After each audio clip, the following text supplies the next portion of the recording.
Ration card block করার কাজ শুরু হয়ে গিয়েছে মে মাস থেকে। এখন থেকে রেশন কার্ডের সাথে আধার কার্ড মিল না থাকলে আর রেশন পাওয়া যাবে না। রেশন কার্ড চালু রাখার জন্য ফুড ডিপার্টমেন্ট থেকে SMS পাঠানো হচ্ছে, যাদের রেশন কার্ডের নাম ভুল আছে তো অতি শীঘ্র নাম সংশোধন করতে হবে আধার OTP দিয়ে।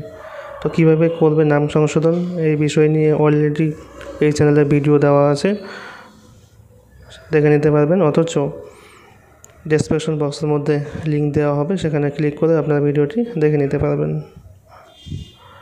যদি কার্ড বন্ধ হয়ে গিয়েছে সেক্ষেত্রে আগে ইপোস মেশিনে পুনরায় আধার কার্ড দিয়ে EKYC করে কার্ডটিকে অ্যাক্টিভ করতে হবে, তারপরে নাম সংশোধন বা ঠিকানা অ্যাড্রেস আপডেট করতে পারবেন।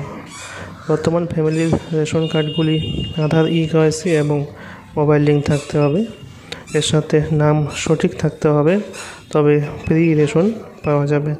আপনাদের কাছে বিশেষ অনুরোধ, যেসব ফ্যামিলির সদস্যের নাম নীল দাগ রয়েছে এখনও পর্যন্ত, সেসব ব্যক্তিকে ইপোস মেশিনে বায়োমেট্রিক দিয়ে EKYC পূরণ করতে হবে, নাহলে রেশন কার্ডগুলিকে অফিস ব্লক করে দিতে বাধ্য হবে।